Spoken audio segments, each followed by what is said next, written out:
நீங்கள் பார்த்து கொண்டிருப்பது உங்கள் ஜாஷ்வா டிவி. சகல ஜனங்களுக்கும் நற்செய்தி.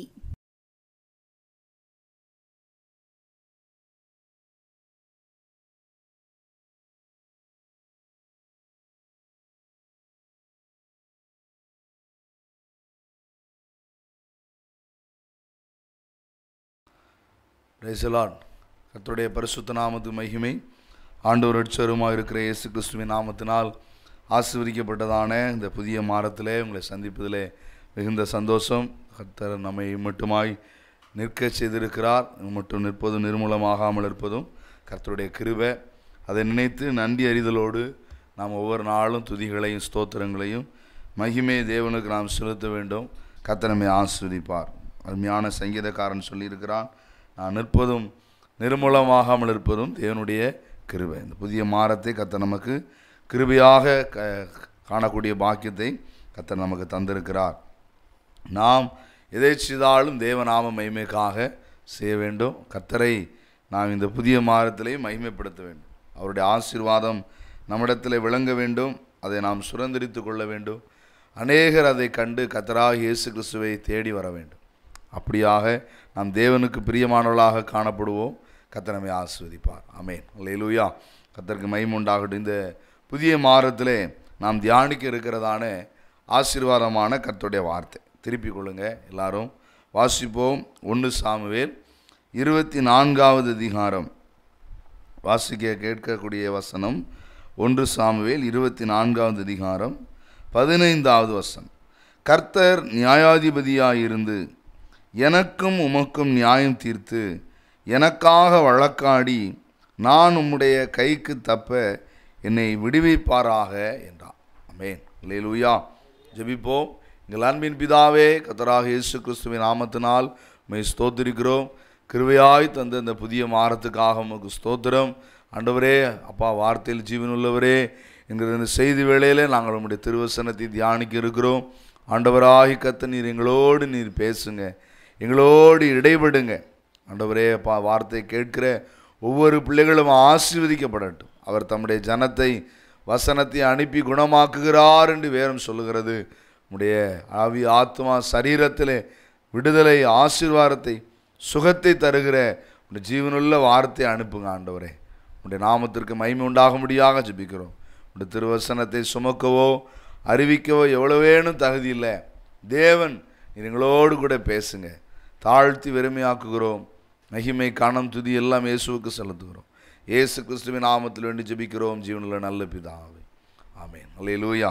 கர்த்தருடைய நாமத்திற்கு மகிமை உண்டாவதாக. உங்களுக்காக தொடர்ந்து ஜெபித்து வருகிறோம். உங்களுடைய ஜெப குறிப்பு நீங்கள் என்ன இருந்தாலும் நீங்கள் எங்களுக்கு தெரியப்படுத்தலாம். உங்களுக்காக ஜெபிக்கிறோம். நீங்கள் ஊழியத்துக்காக ஜெபம் பண்ணிக்கோங்க.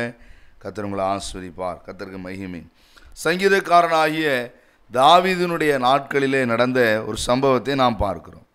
கர்த்தருக்கு மகிமை. தாவீதை அழிக்க நினைத்த சவுல் என்கிற இஸ்ரவேலின் ராஜாவினிடத்திலே தாவீது பேசினதான ஒரு வார்த்தையை இந்த மாத ஆசீர்வாதத்துக்காக தியானிக்கிறோம். ஆண்டவரை மகிமைப்படுத்தக்கூடிய வார்த்தைகளை நீங்களும் நானும் பிரயோகப்படுத்த வேண்டும். நம்முடைய வாயினால் அறிக்கை செய்யணும். இந்த இடத்துல தாவீது பேசினதான வார்த்தை இது. என்ன வார்த்தை? விசுவாசத்தோடு வாக்குத்தத்தமாக அவன் அதை சுதந்திரித்து கொள்ளும்படி பேசினான். என்ன பாருங்க, கர்த்தர் எனக்காக வழக்காடுவார் என்று பேசினான். கர்த்தர் எனக்கு நியாயம் செய்வார் என்று பேசினான்.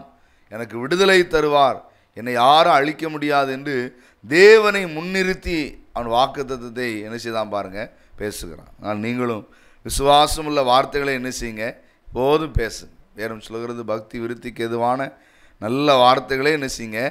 கெட்ட வார்த்தைகள் ஒன்றும் இந்த வாயிலிருந்து புறப்படாதபடிக்கு என்று நாம் என்ன செய்கிறோம், வாசிக்கிறோம். அதனால் அவிசுவாசமான வார்த்தைக்கு பேர் தான் கெட்ட வார்த்தை. அதனால் அப்படிப்பட்ட கெட்ட வார்த்தை நமக்குள்ளே என்ன செய்யக்கூடாது, வரக்கூடாது. விசுவாசமுள்ள வார்த்தைகளை பேசுவோம். தகப்பனோடு இருக்க முடியலை, சொந்த தேசத்தில் இருக்க முடியலை, ஆமென், ஊருக்குள்ளே இருக்க முடியலை.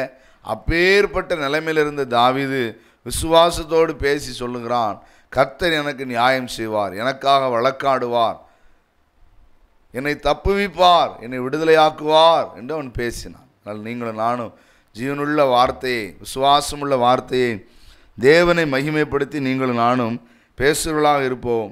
ஆண்டுடைய பரிசுத்த நாமம் மகிமைப்படட்டும். ஆமென். அல்லேலூயா. கர்த்தருக்கு ஸ்தோத்திரம், கர்த்தருக்கு மகிமை உண்டாவதாக. அவன் சொன்ன வார்த்தையில் நாம் தியானிக்க இருக்கிறதான காரியத்தை பாருங்க. கர்த்தர் நியாயாதிபதியாக இருந்து என்று நாம் என்ன செய்கிறோம், வாசிக்கிறோம். நம்முடைய ஆண்டவர் ஒரு நியாயாதிபதி. கர்த்தருக்கு மகிமை உண்டாகட்டும். இன்றைக்கி அநேகர் நியாயத்தை தேடி என்ன செய்கிறாங்க, போகிறாங்க. யார் நமக்கு நியாயம் செய்வாங்க அப்படின்னு சொல்லி என்ன செய்கிறாங்க, தேடி போகிறாங்க. போலீஸ் ஸ்டேஷனுக்கு போகிறாங்க. இன்னும் ஒரு சிலர் என்ன செய்கிறாங்க, அதாவது வக்கீலை போய் பார்த்து கோர்ட்டுக்கு போகிறாங்க. வேதத்தில் எழுதப்பட்டிருக்கிறது, நியாயஸ்தலத்தை கண்டேன், அங்கே என்ன இருந்தது, அநீதி இருந்தது என்று நாம் என்ன செய்கிறோம், வாசிக்கிறோம். அதனால் நீதி ஸ்தலத்தை, நியாயஸ்தலத்தை கண்டேன் என்று பைபிளில் போட்டிருக்கு. ஆனால் அங்கெல்லாம் அநியாயமும் அநீதியும் இருந்ததாக வேதம் சொல்லுகிறது. இன்றைக்கும் எல்லாரும் அல்ல, ஒரு சிலர்கள் அப்படி தான் இருக்கிறாங்க. ஆமாம், அந்த பணமும் அதிகாரமும் தான் அங்கே என்ன செய்யுது, செயல்படுதே ஒழிய ஏழைகளுக்கு, இல்லாதவங்களுக்கு நியாயம் கிடைக்கிறதுலாம் இன்றைக்கி நடக்காத காரியம். ஆனால் கர்த்தரிடத்தில் வருகிற உங்களுக்கு கர்த்தர் என்ன செய்வார் பாருங்கள், நியாயத்தை செய்வார். யாருக்கு ஆண்டவர் நியாயம் செய்வார் என்று நாம் என்ன செய்ய போகிறோம், தியானிக்க இருக்கிறோம். கர்த்தருக்கு மகிமை உண்டாகட்டும். யார் அநியாயமாய் நீங்கள் நடத்தப்பட்டு கொண்டிருக்கிறீர்களோ உங்களுக்காக கர்த்தர் இந்த வார்த்தை என்ன செய்திருக்கிறார், அனுப்பியிருக்கிறார். நீங்கள் விசுவாசிக்கிறீங்களா? அல்லேலூயா. கர்த்தருக்கு மகிமை உண்டாகட்டும். ஆண்டவரால் உங்களுக்கு என்ன செய்ய முடியும், நியாயம் செய்ய முடியும். நீங்கள் அதை நம்பணும், அதை நீங்கள் விசுவாசிக்கணும். ஏனென்றால் நம்முடைய ஆண்டவர் நீதி உள்ள நியாயாதிபதி. அவரிடத்தில் பரிதானம் செல்லாது, அவரிடத்தில் லஞ்சம் கொடுக்க முடியாது. ஆமேன். அது நீங்களாக இருந்தாலும் சரி, நீங்களும் லஞ்சம் கொடுத்துட முடியாது. ஆமேன். அநியாயத்தை செய்கிறவங்களும் அவருக்கு என்ன கொடுத்துட முடியாது. ஆமாம், கர்த்தருக்கு ஸ்தோத்திரம். அவர் லஞ்சம் வாங்குகிறவர் அல்ல. அப்படிப்பட்ட ஆண்டவர் உங்களுக்கு எனக்கும் அவர் என்ன செய்ய விரும்புகிறார் பாருங்கள், நியாயத்தை என்ன செய்ய விரும்புகிறார், செய்ய விரும்புகிறார். இதை நாம் எப்படி சுதந்திரிக்க போகிறோம் என்று நாம் என்ன செய்ய போகிறோம், பார்க்க போகிறோம். கர்த்தருக்கு மகிமை உண்டாகட்டும். ஆண்டவருக்கு ரொம்ப பிடிச்சது இந்த நியாயம். அதனால் கண்டிப்பாக அவர் நமக்கு என்ன செய்வார். வேதம் சொல்கிறது, நீங்களும் நானுமே யாராக இருக்கணுமா பாருங்கள், நியாயம் செய்வர்களாக இருக்கணும் என்று வேதம் சொல்கிறது. தாவீது இந்த இடத்துல கர்த்தர் நியாயாதிபதியாக இருந்து அப்படின்னு சொல்லுகிறார். இன்றைக்கி அநியாயமாக நீங்கள் நடத்தப்படலாம். உங்களுடைய வேலை ஸ்தலங்களில், உங்களுடைய தொழிலில், உங்களுடைய குடும்பத்தில், உங்களுடைய அக்கம் பக்கத்தில், உங்களை சுற்றி இருக்கிறவங்க முன்னால் உங்களுக்கு அநியாயம் நடக்கலாம். உங்களுடைய வாழ்க்கையில் நடந்து கொண்டிருக்கலாம், குடும்பத்தில் நடந்து கொண்டிருக்கலாம். எனக்காக யார் வருவாங்க, எனக்கு யார் என்னுடைய பட்சத்தில் இருந்து கேள்வி கேட்பாங்க, வழக்காடுவாங்க அப்படின்னு சொல்லி நினைக்கலாம். எனக்கு யார் இல்லையா, எனக்கு பணம் இல்லை, எனக்கு பலன் இல்லை, எனக்காக பேசுறதுக்கு யாரும் இல்லை அப்படின்னு நினைக்கிறீங்களா? கர்த்தர் உங்களுக்காக என்ன செய்கிறவர், வழக்காடுகிறவர். மோசே சொல்லுகிறார், நீங்கள் சும்மா இருப்பீர்கள், கர்த்தர் உங்களுக்காக யுத்தம் பண்ணுவார் என்று வேதம் சொல்லுகிறது. நல்ல கவனிங்க. நீங்கள் யுத்தம் பண்ண வேண்டாமா, ஆண்டவர் உங்களுக்காக என்ன செய்வார், யுத்தம் பண்ணுவார். கர்த்தருக்கு மகிமை உண்டாகட்டும். இன்றைக்கி அநியாயமாய் நடத்தப்படுகிற உங்களுக்காக, உங்களை நீங்கள் பேசாத வார்த்தையை நீங்கள் தான் பேசுனீங்க, நீ செய்யாத தவிர நீ தான் செஞ்ச அப்படின்னு சொல்லி தீமையான மொழிகளை பொய்யாய் உன்னிடத்திலே சுமற்றுவானார்களானால் நீங்கள் கவலைப்படாதீங்க. உங்களுக்காக நீதி செய்கிற தெய்வம் ஒருவர் உண்டு. அவர் ஒரு நாள் உங்களை என்ன செய்ய மாட்டார், கைவிட மாட்டார். வேறும் சொல்கிறது, பலியை காட்டிலும் நீதியும் நியாயமும் செய்வதே கர்த்தருக்கு எப்படி இருக்கிறது, பிரியமாக இருக்குது. ஆண்டவருக்கு ரொம்ப பிடிச்சது இந்த நீதி நியாயம். அதனால் நீங்களும் நானும் நியாயத்தை, நீதியை செய்வர்களாக என்ன செய்ய வேண்டும், இருக்க வேண்டும். ஆண்டவராக இருக்கிற கர்த்தர் இதை என்ன செய்கிறார், விரும்புகிறார். கர்த்தருக்கு மகிமை உண்டாகட்டும். அதனால் அவர் நிச்சயமாக உங்களுக்கு நியாயம் செய்வார். இன்றைக்கி நாம் தியானிக்கக்கூடிய இந்த ஆசீர்வாதம் என்ன அப்படின்னா, கர்த்தர் நமக்காக என்ன செய்ய போகிறார், நியாயம் செய்ய போகிறார். ஆமென். கர்த்தருக்கு மகிமை உண்டாகட்டும். வேதத்திலே ஒரு சம்பவம் சொல்லப்பட்டிருக்கிறது. ஆண்டவராக இருக்கிற இயேசு கிறிஸ்து தன்னுடைய ஊழியத்தின் நாட்களிலே அவர் ஒரு உவமையை சொன்னுகிறார். என்ன, ஆண்டவரை தேடி வருகிற பிள்ளைகள். இன்றைக்கி நீங்களும் நானும் ஆண்டவரை என்ன செய்யணும், தேடணும். இன்றைக்கி ஆண்டவரை அநேகர் என்ன செய்கிறதில்ல பாருங்கள், தேடுகிறதில்ல. பணத்தை தேடுறாங்க, பெயரை தேடுறாங்க, புகழை தேடுறாங்க. கர்த்தருக்கு ஸ்தோத்திரம். இன்பத்தை தேடி என்ன செய்கிறாங்க, ஓடுறாங்க. அப்படி தானே? சிலருக்கு பாவத்தை ரொம்ப பிடிச்சிருக்கு, அவங்களாம் பாவத்தை தேடி என்ன செய்கிறாங்க, ஓடுறான். சாராயத்தை தேடி ஓடுறான், சினிமா தேட்டரை பார்த்து ஓடுறான், வேசியை பார்க்கறதுக்கு ஓடுறான். இன்றைக்கி என்னெல்லாமோ மனுஷன் தேடிட்டு இருக்கிறான். ஆனால் தேவனை என்ன செய்கிறதில்ல பாருங்கள், ஆண்டவர் இன்றைக்கி நிறையவே தேடுறதில்லை. வேதம் சொல்லுகிறது, கர்த்தருக்கு மகிமை உண்டாகட்டும், சிங்கக்குட்டிகள் தாழ்ச்சியடைந்து பட்டினியாய் கிடக்கும், தேவனை தேடுறவர்களுக்கு ஒரு நன்மையும் என்ன செய்யாதான், குறைவுபடாதான். அதனால் நீங்களும் நானும் ஆண்டவரை தேடணும்.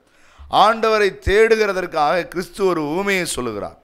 அந்த ஊமை என்ன அப்படின்னு சொன்னீங்கன்னா, ஒரு விதவையானவள், ஒரு ஏழையான ஒரு பெண், அவள் என்ன செய்கிறாளாம், அவளுடைய பட்டணத்தில் இருக்கிற ஒரு நியாய விசாரணை செய்கிற ஒரு மனுஷனை தேடி போகிறாள். அவன் யாருன்னு கேட்டிங்கன்னா, அநியாயம் பண்ணுறவன். பார்த்துக்கிடுங்க, நியாயம் பண்ணுற இடத்துல இருக்க வேண்டிய நபர் யாராக இருக்கிறான், அநியாயம் பண்ணுறவன். லஞ்சம் வாங்குவானா, பணம் வாங்கிட்டு தான் எல்லாம் செய்வானா, முரட்டாட்டம் உள்ளவன், இரக்கமில்லாதவன் என்று எழுதப்பட்டிருக்கிறது. நல்லா கவனிக்கணும். அப்படிப்பட்ட மனுஷன் அந்த பட்டணத்தில் என்ன செய்கிறவனாக இருக்கிறான், நியாயம் விசாரிக்கிறவனாக இருக்கிறானா. இயேசு சொன்னார், என்ன, அப்படிப்பட்ட ஒரு மனுஷன் வீட்டுக்கு ஒரு அம்மா தேடி தேடி போகிறாளாம், தினம் போகிறான். ஆண்டவர் சொல்கிறார். அப்போ அந்த அநியாயக்காரன் இருக்கான் பாருங்க, லஞ்சம் வாங்குறவன், அந்த முரடன், இரக்கம் இல்லாதவன், தினம் அவளை பார்க்குறானா. ஐயா, எங்களுக்கு நியாயம் செய்யுங்க ஐயா, ஐயா என் விளக்கை தீர்த்து விடுங்க ஐயா, ஐயா என் குடும்பத்தை பாருங்கள். இவனுக்கு காசு இல்லைன்னா இவன் ஒன்றும் என்ன செய்ய மாட்டான், ஆதாயம் இல்லாமல் ஒன்றும் செய்ய மாட்டான். இவளை பார்த்த உடனே அவனுக்கு தெரிஞ்சு போச்சு, இவன்கிட்ட ஒன்றும் என்ன செய்யாது, கிடைக்காதுன்னு தெரிஞ்சு போச்சு. ஆனாலும் அவன் ஆண்டு போய்கிட்டே இருக்கான். இவள்கிட்ட என்னன்னே கேட்கலை. நல்ல கவனிங்க, இன்றைக்கும் நிறைய பேர் அப்படி தான். கண் இருந்தும் காணாது, காது இருந்தும் கேளாது, தொண்டை இருந்து சத்தம் விடாதுன்னு தெரிஞ்சும் இன்றைக்கும் நிறைய பேர் போய் போய் போய் போய் என்ன செஞ்சிட்டே இருக்காங்க, கேட்டுக்கிட்டே இருக்காங்க. மனுஷன்கிட்ட போய் கேட்குறான், இரக்கம் இல்லாதவங்ககிட்ட போய் கேட்குறான், ஒழுக்கம் இல்லாதவங்ககிட்ட போய் கேட்குறான். அப்படி தானே? கர்த்தருக்கு ஸ்தோத்திரம். நீதி நியாயத்தை செய்யாதவங்ககிட்ட போய் கேட்டுக்கிட்டு இருக்கிறான். ஆனால் அவனுடைய ஆண்டவர் யாருன்னு கேட்டிங்கன்னா, நீதி உள்ள நியாயாதிபதி. இந்த பெண் அங்கேயே போய் நிற்கிறா. அவனும் போகிறான், வாரான், போகிறான், தினம் நடக்குது.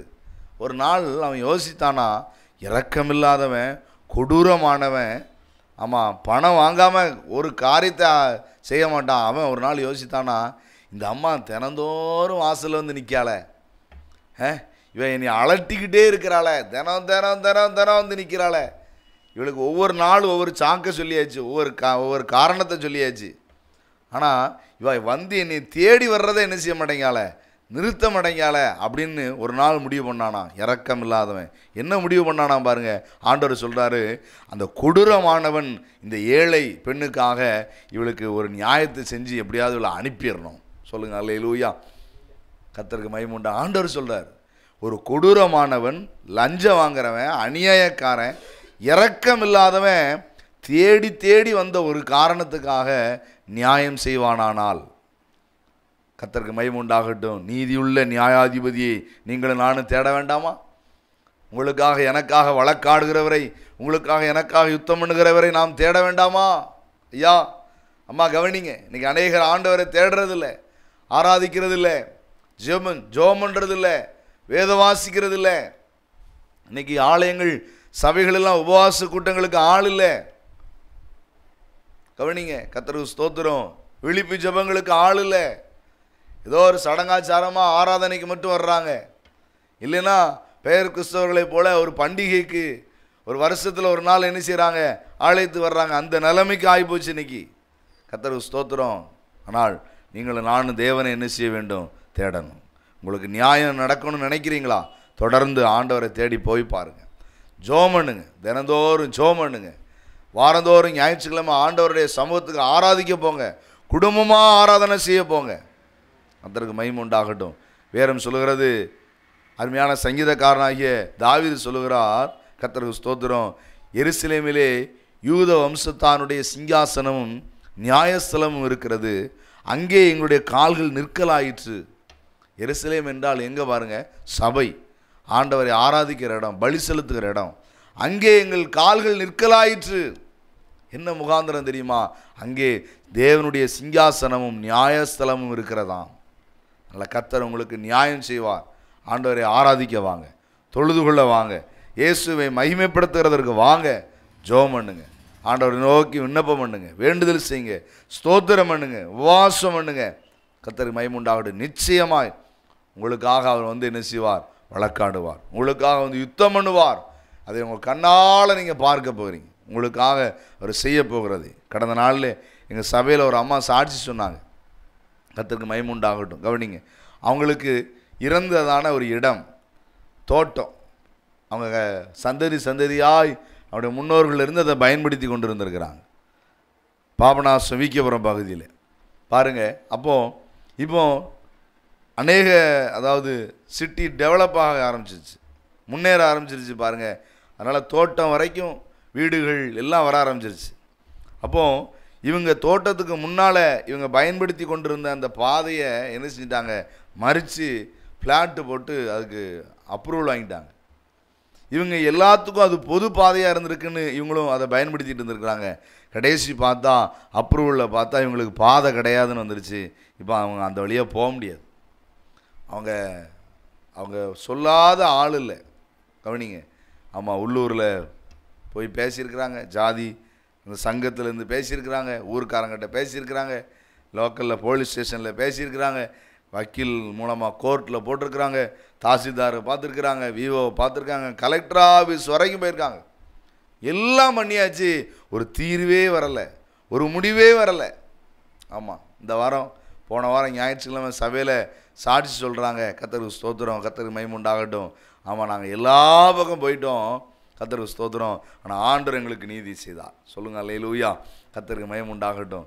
ஏன்னா ஆண்டவரால் மட்டும்தான் உங்களுக்கு என்ன செய்ய முடியும், நீதி செய்ய முடியும். நாம் தேடி ஓடி அங்கே போய் இங்கே போய் என்னெல்லாமோ செலவழித்து பார்க்குறோம். இன்றைக்கி சொல்கிறாங்க, எங்களுக்கு நல்ல ஒரு பாதை, பெரிய பாதை, எங்கள் தோட்டத்துக்கு அந்த பெரிய வாகனங்கள், கனரக வாகனங்கள் கூட வந்து போகிற மாதிரி எங்களுக்கு ஒரு பாதை ஆண்டவர் தந்திருக்கிறாரு. இதுக்கு காரணம் நாங்கள் ஆண்டவரை ஆராதிக்க வந்தோம், ஆண்டவருடைய சமூகத்தில் ஜெபம் பண்ணோம், உபவாசித்தோம்.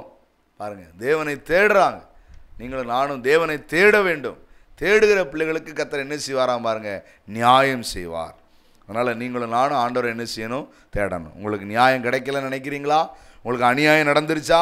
உங்கள்கிட்ட இருந்து அநியாயமாக சொத்தை பிடுங்கிட்டாங்களா? உங்களை நீங்கள் அநியாயமாக நடத்தப்படுறீங்களா? தீமையான மொழிகளை பொய்யாய் சொல்லி உங்கள் மேலே அநேக பாவங்களை சுமத்தி இருக்கிறாங்களா?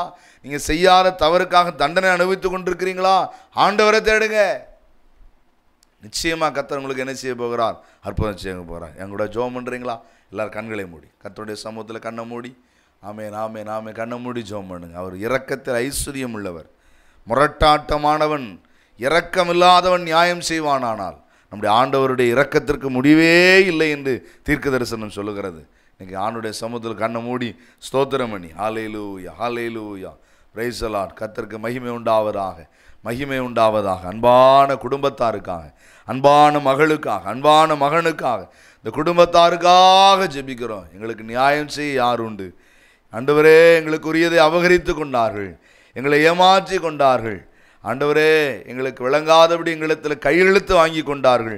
ஆண்டவர், எந்த சூழ்நிலையில் நிற்கதியாய் நிற்கிற இந்த மகளை, நிற்கதியாய் நிற்கிற இந்த குடும்பத்தை உடைய கரத்தில் ஒப்பு கொடுக்குறோம். ஆண்டவரே, நீங்கள் கிருபையுள்ள கண்களினால் நோக்கி பாருங்கள். இந்த குடும்பத்துக்காக வழக்காடுவீராக, உடைய நீதியை விளங்க பண்ணுவீராக. நீதியை வெளிச்சத்தை போல, நியாயத்தை பட்டா பகலை போல விளங்க பண்ணுகிற தேவனாகிய கர்த்தர் இந்த குடும்பத்துக்கு ஒன்று மகிமை விளங்க பண்ணுங்கய்யா. அற்புதங்களை செய்யுங்க, அதிசயங்களை காண செய்யுங்க.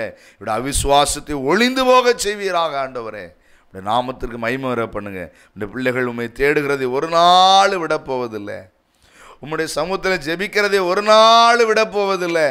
ஆமென். ஆண்டவரே, உம்மை ஆராதிக்கிறதை ஒரு நாள் விடப்போவதில்லைப்பா. இந்த குடும்பத்துக்கு அற்புதம் செய்யுங்க. தேடி வந்து ஓடி வந்து அனுதினமாய் காத்திருந்த மகளுக்கு நீதி செய்தீர்கள். ஆண்டவரே, இந்த நாளிலேயும் நீங்கள் அற்புதம் செய்யுங்க. இந்த கரத்தில் எங்களை தாழ்த்தி வெறுமையாக்கி ஒப்பு கொடுக்குறோம். மகிமை, கனம், துதி எல்லாம் இயேசுவுக்கு செலுத்துகிறோம். இயேசு கிறிஸ்துவின் நாமத்தில் வேண்டி ஜெபிக்கிறோம் ஜீவனுள்ள நல்ல பிதாவே. ஆமென், ஆமென். அல்லேலூயா. கர்த்தர் உங்களை ஆசீர்வதிப்பார். கர்த்தருக்கு மகிமை உண்டாகட்டும். ஆமென்.